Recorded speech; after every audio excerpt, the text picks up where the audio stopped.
welcome back to Mixin' with Robin. Today we are going to do Reuben sandwiches in honor of St. Patrick's Day this month. So I have a jar of sauerkraut.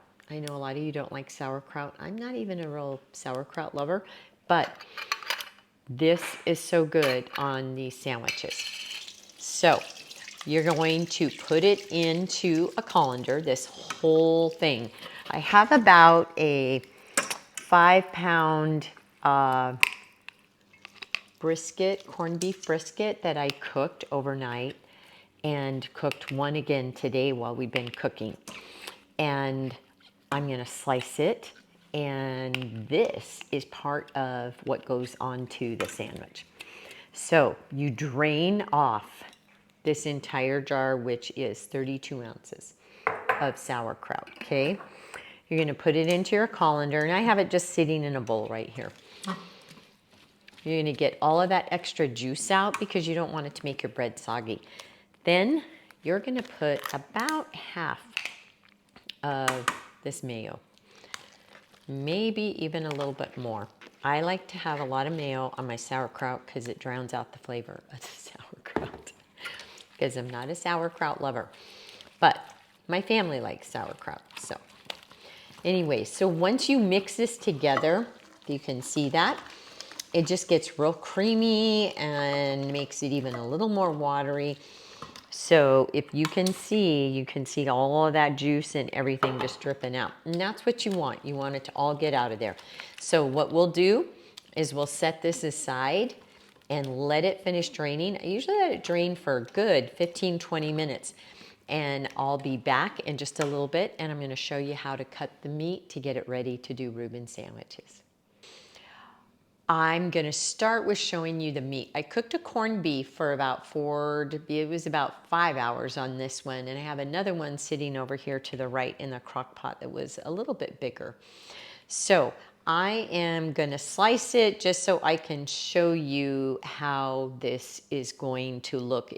You want it pretty thin, but not like paper thin so it falls apart. Sometimes it does fall apart when you get toward the end, but it's okay, it still tastes super yummy. So I'm gonna slice this real quick.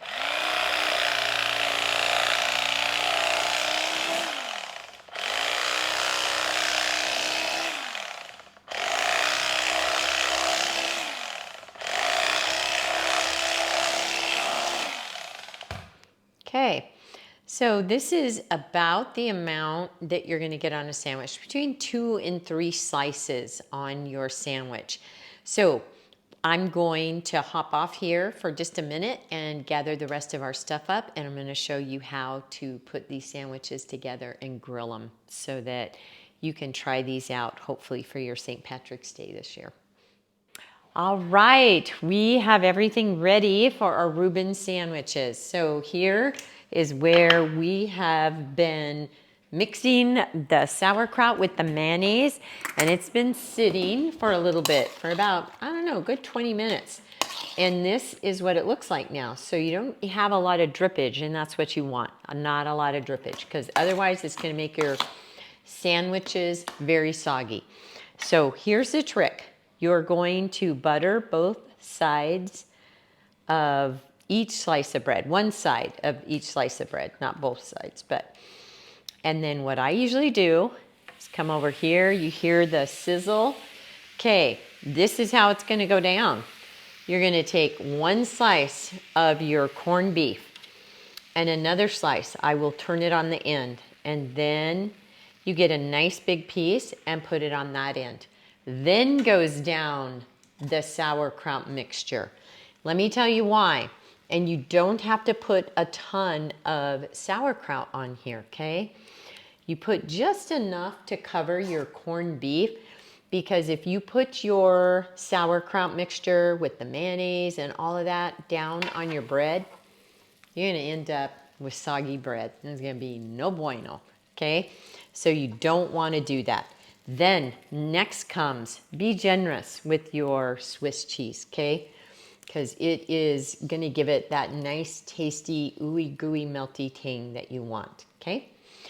Then you're gonna put your bread on. The last one, you're going to butter it up.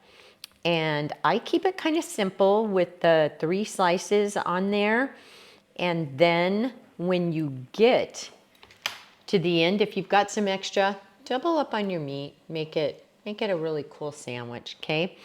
And then just keep your spatula handy and just start putting them on. Put them on, and then when it gets nice and toasty, not quite there yet, flip it over, cook it on the other side. I want to show you the difference between the 2 breads. So this one is the Jewish rye bread. See all the little rye seeds in here and the little crusties on top. This one's my favorite just because it adds a lot of flavor. When you combine the flavors that your corned beef has been cooking in, the little seed packet that I showed you, look at that because that has a lot of pickling kind of flavors in your corned beef. This one is Russian rye. Does not have, it's got the seeds, but it's just not quite, to me, as flavorful. Still very good, but my favorite is the Jewish rye bread. So, personal preference. So those of you, when you're picking out your rye bread, pick out the one that's gonna fit you. Like I always tell you, make it fit your taste buds.